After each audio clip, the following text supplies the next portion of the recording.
Welcome to Travel with Sean. I'm Sean. Today we are in Rome, Italy, racing around various historic and artistic sites.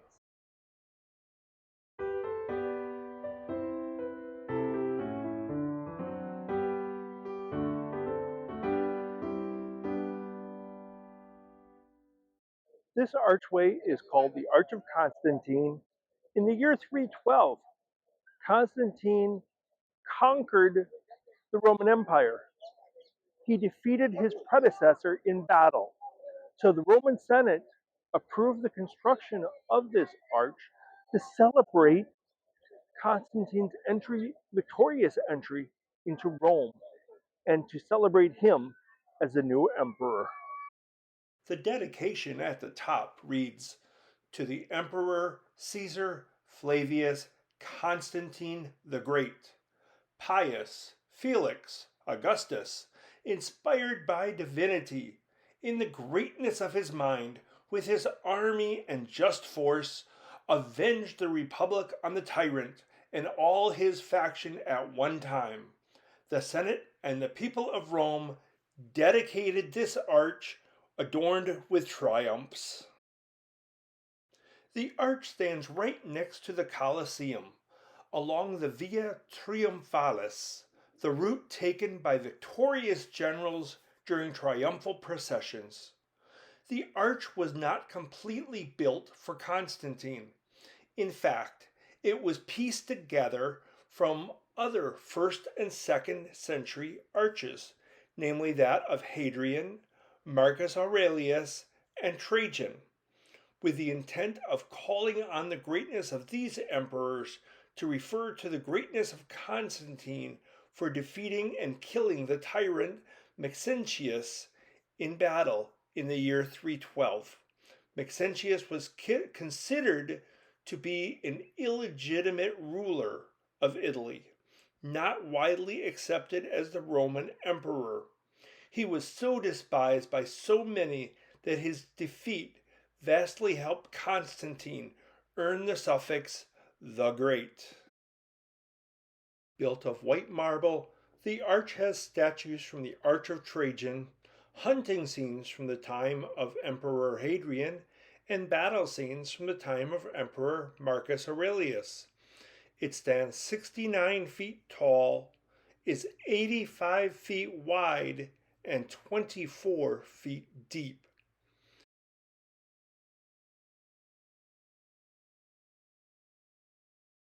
This panel on the underside of the arch reads, "To the Founder of Peace."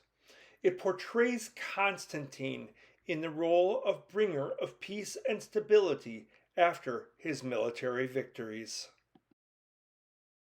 The Colosseum Archeological Park consists of the Colosseum, completed in AD 80, the Arch of Constantine, completed in AD 315, Palatine Hill, where Rome was founded, and the Forum on the other side of Palatine Hill. The Colosseum, officially known as the Flavian Amphitheater, is an iconic symbol of ancient Rome. Construction began under Emperor Vespasian in AD 72, and it was completed in AD 80 by his son Emperor Titus. It was funded by spoils of war after the Roman Empire put down a rebellion in Jerusalem. This iconic view of the Colosseum shows its many arches, but each of these arches was originally home to a life-size statue, all of which are now in the Vatican museums. As you enter the Colosseum, the mass of people and the long line may seem intimidating, but that is just a bottleneck caused by security. Everyone must pass through security, which doesn't take long, and then the crowd spreads out. Earlier, I called the Colosseum an amphitheater, but it was mostly used as a sporting arena.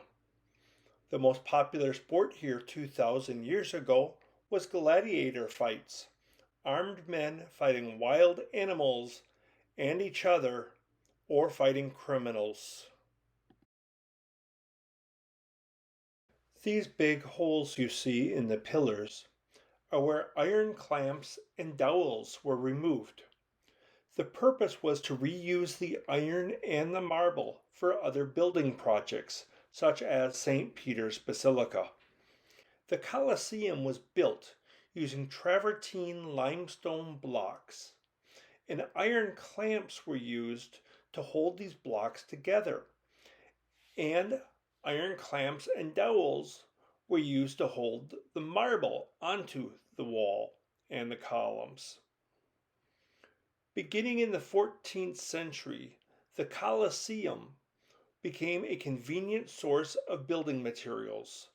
Large portions of stone and all of the marble was removed to be used in the construction of other buildings in Rome, including churches and palaces. When Emperor Titus opened the Colosseum in AD 80, it hosted games 24/7, free to the public for 100 days. The games included gladiator fights and gladiators fighting wild animals, pretend hunts. After the first 100 days, it was mostly open to celebrate the numerous public festivals, but that still meant it was open for at least 60 to 65 days a year.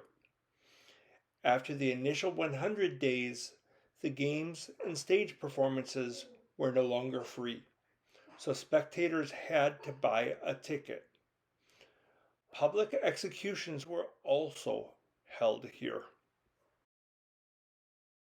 The Colosseum was heavily damaged during a fire in the year 217. Restoration work took over 25 years to replace the wooden structures and restore the building to its former beauty. It was richly decorated and painted in a wide variety of beautiful colors. It was just stunning to look at. By the mid-6th century, the Colosseum fell out of use as a venue for public entertainment, after which it was repurposed and gradually deteriorated due to natural disasters, neglect, and the removal of its stone and metal. Archeological rediscovery of the Colosseum in the 19th century was financed by the Holy See, which is the office of the Pope, the French government, and the Kingdom of Italy.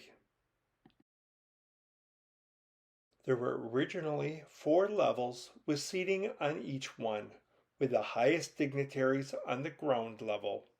The Colosseum had seating for more than 50,000 spectators, who were mostly packed in like sardines in a can based on the size of the seats.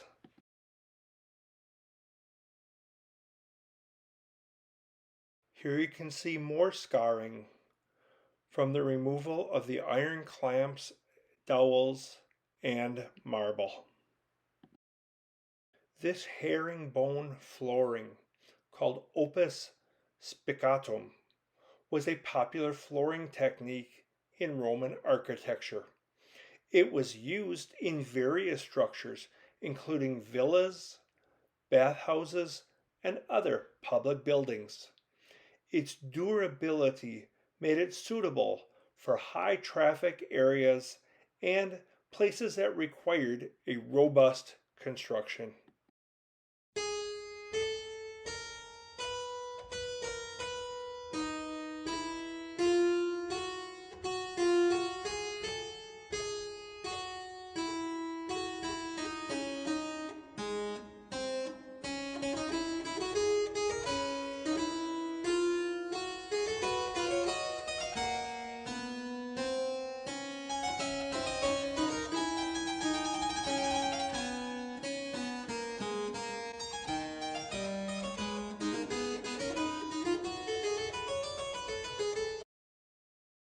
Now let's go inside the arena of this amphitheater.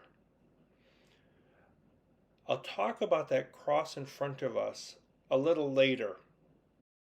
For now, let's talk about the lower level, the hypogeum. This was a series of tunnels and chambers used to house animals and slaves.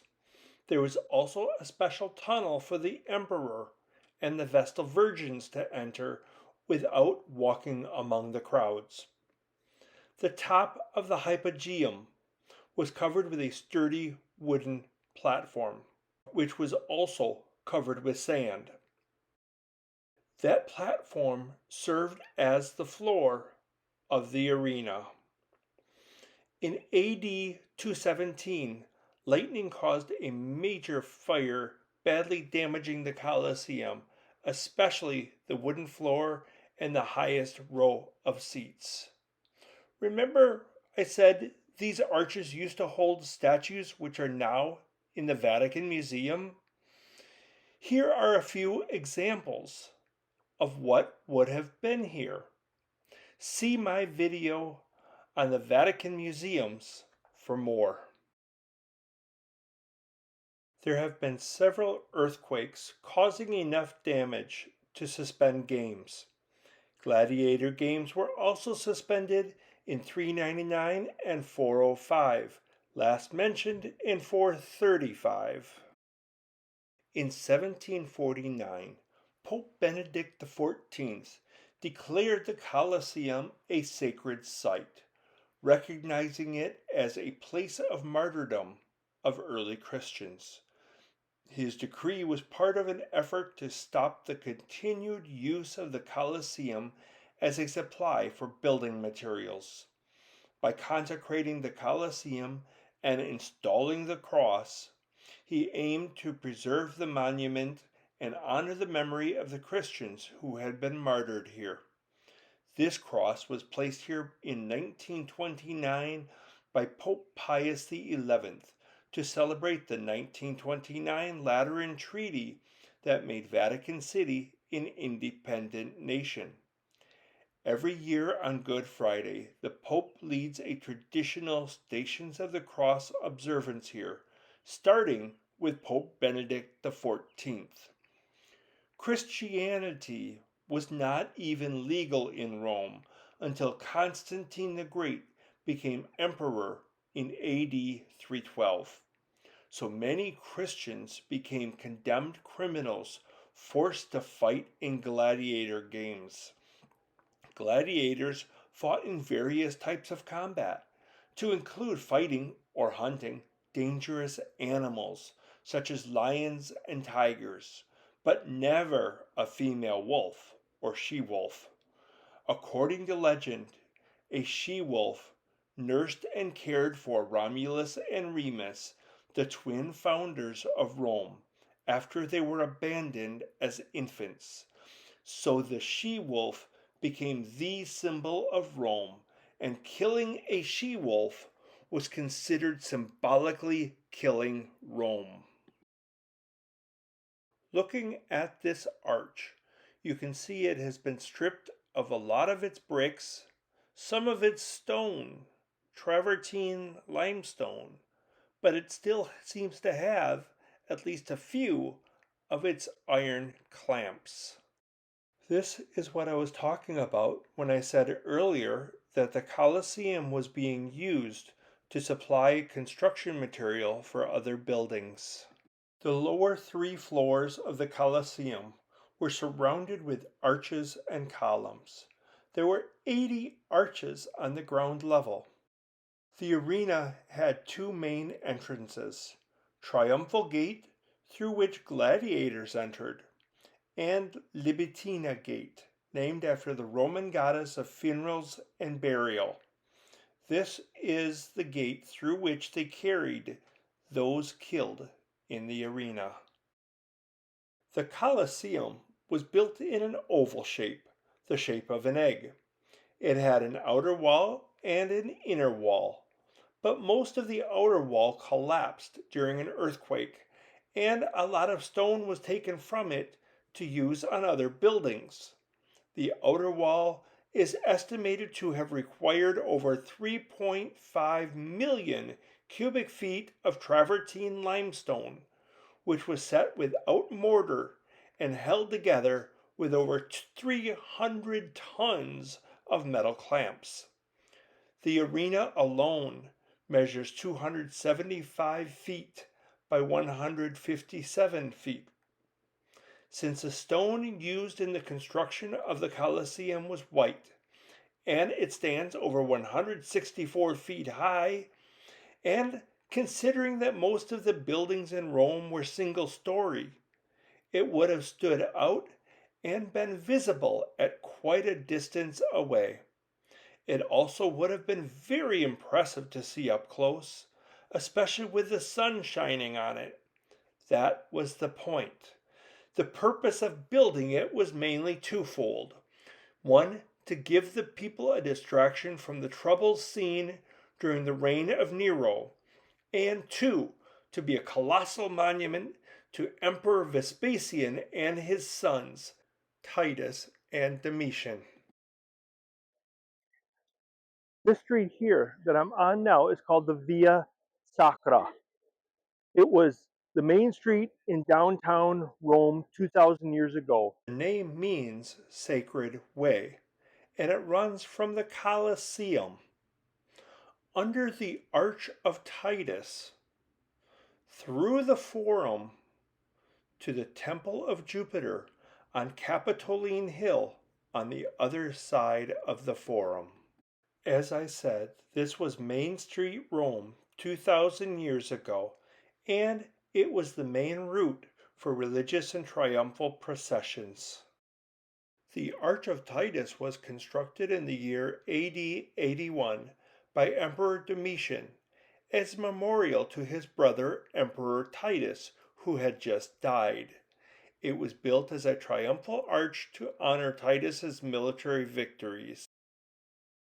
The underside of the arch has a scene depicting a procession of Titus's men bringing in goods from Israel after putting down a Jewish rebellion in AD 70.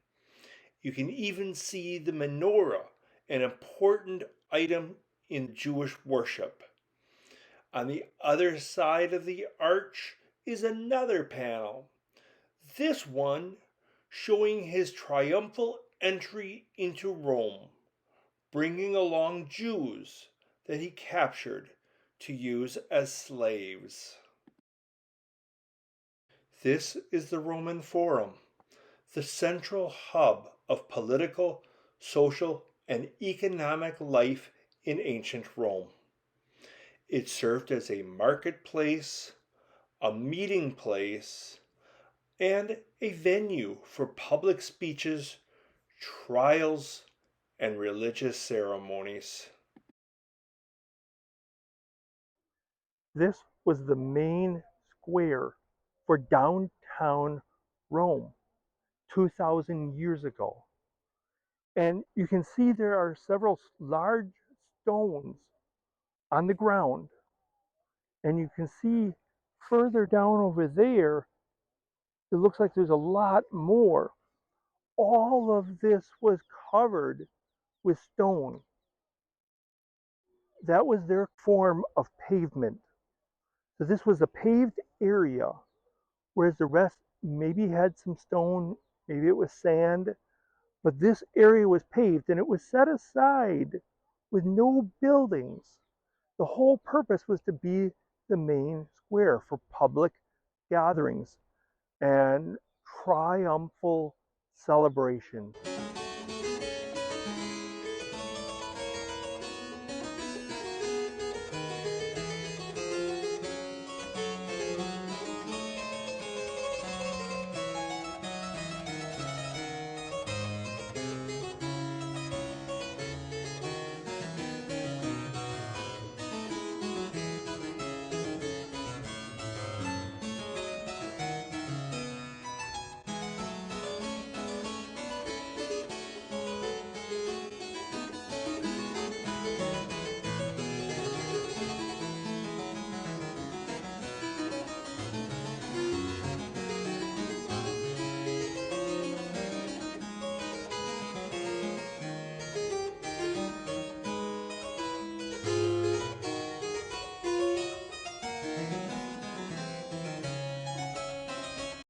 Forum was surrounded by important government buildings, temples, and monuments, now mostly in ruins. Among these ruins, perhaps the most significant are the three columns of the Temple of Castor and Pollux, most recently built in AD 6. Castor and Pollux were revered as protectors of Rome, and the temple's location in the Roman Forum underscores its role as a symbol of Roman power and authority.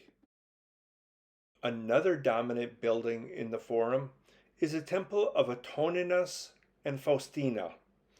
It was built by Emperor Antoninus Pius in the middle of the 2nd century AD and dedicated to his wife, Faustina the Elder, who was worshipped as a goddess. It was converted into the Church of San Lorenzo in Miranda by the 11th century, but possibly as early as the 7th century.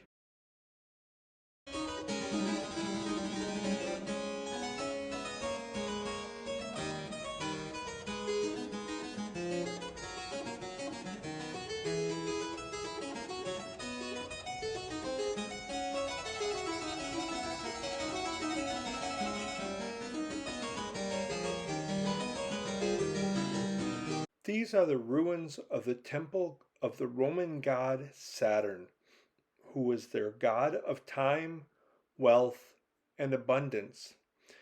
It was believed to have originally been built in the 5th or 6th century BC, but it was completely rebuilt in the middle of the 1st century AD and again from AD 360. The ruins we see here are the 4th century version of the temple, which was converted into the imperial treasury, housing the gold and silver of the Roman Empire after the Christian conversion under Emperor Constantine the Great. We're in the Roman Forum, which was the center of government, the center of worship in the ancient Roman Empire. This was the heart of Rome. And what was considered to be the life force of Rome was the eternal flame. The eternal flame was kept in the temple of Vesta. And it was young girls, young women, shall we say, starting at the age of 6 to 10 years old. These young girls from aristocratic, high class, high societal status were pledged in service to the temple of Vesta. Their job was to keep the eternal flame burning, and they were required to live and work at the temple for 30 years while remaining virgins for the entire time. Only one man was ever allowed to enter the temple. That was Pontificus Maximus, the high priest responsible for overseeing the Roman state religion and conducting various rituals and ceremonies. Any other male attempting to enter would be killed.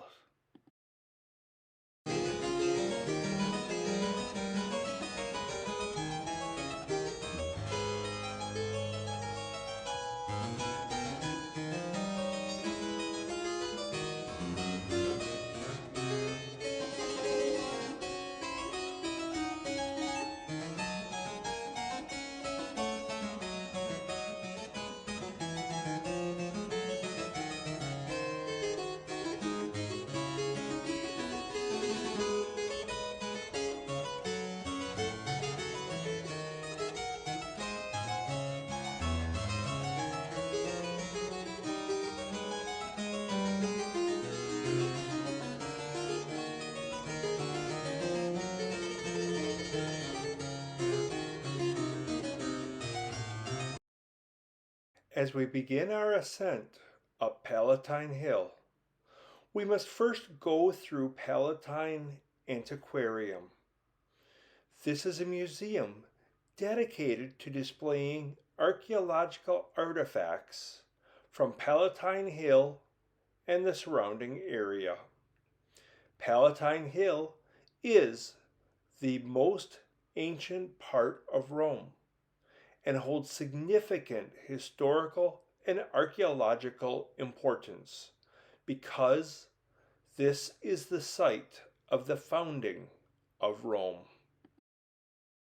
On our way up Palatine Hill, we walk alongside the house of Augustus, the palace of the first Roman emperor who took the throne in 27 BC. Emperor Augustus acquired this property in 41 BC and gradually expanded it over the years. The house served as his primary residence during his reign until his death in AD 14. Halfway up the hill, it's worth stopping at this vista.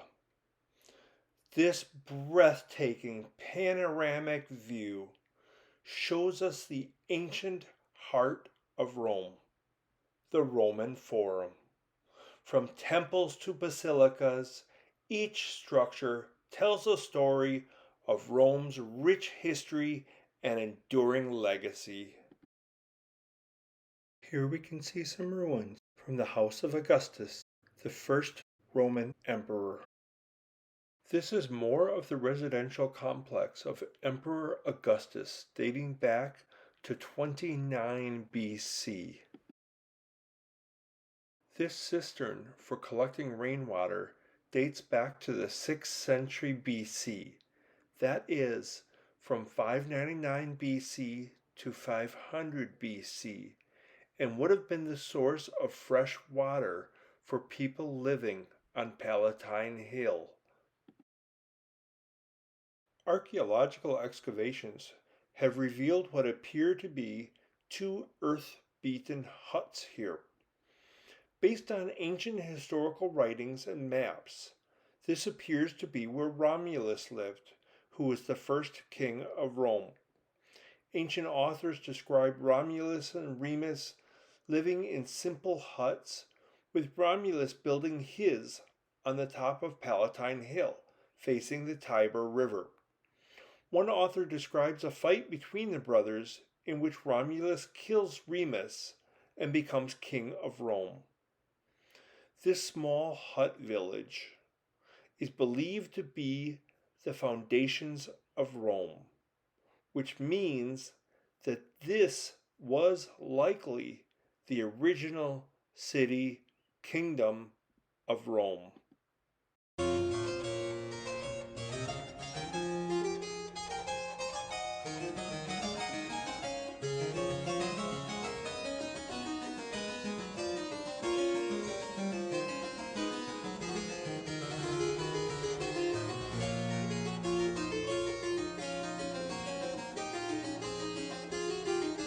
This aviary was built by Cardinal Alessandro Farnese in the 16th century to house his vast collection of birds, especially exotic birds, to complement his gardens and to show off his family's wealth.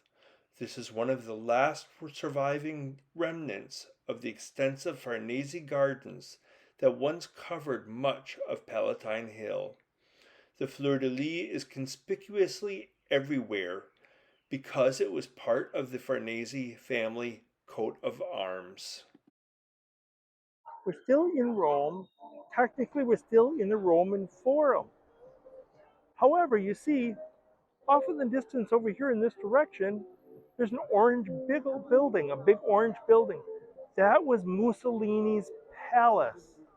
Mussolini being the Italian ruler in the 1920s.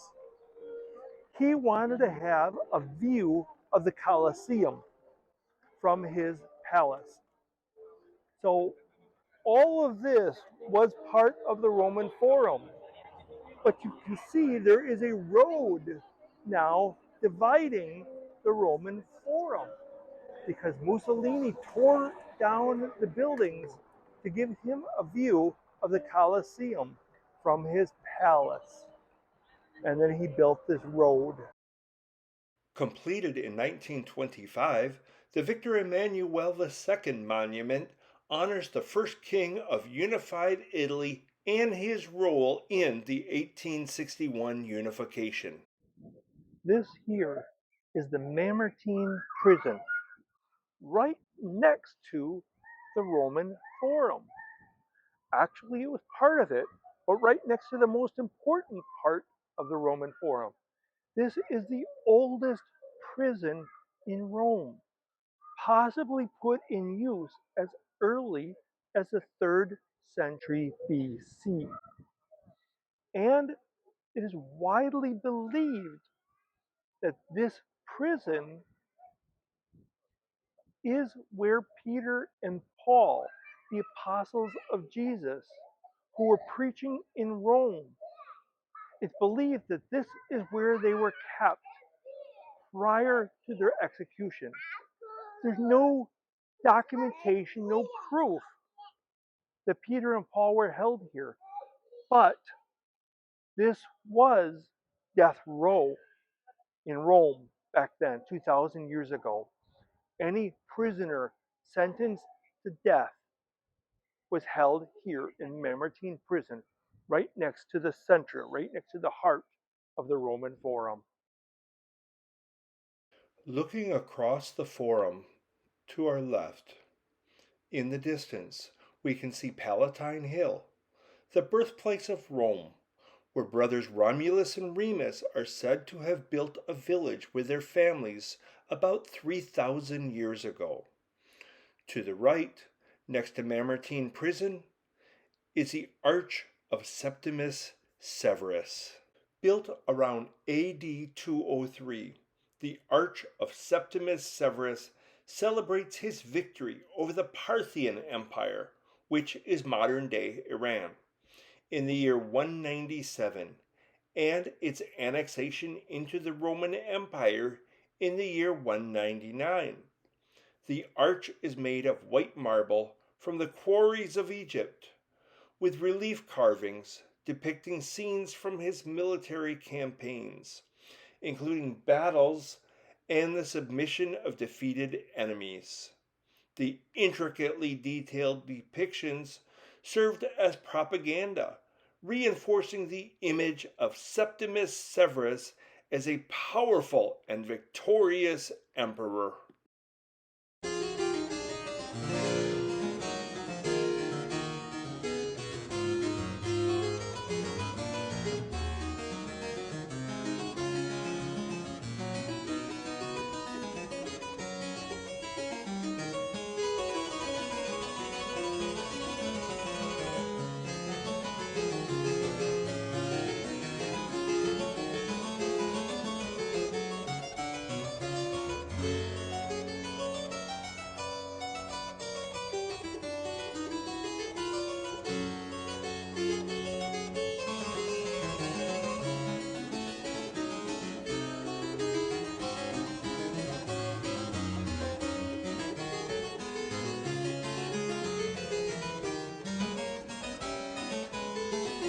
Thank you for watching, and thank you for traveling along with me. Until next time, bye-bye.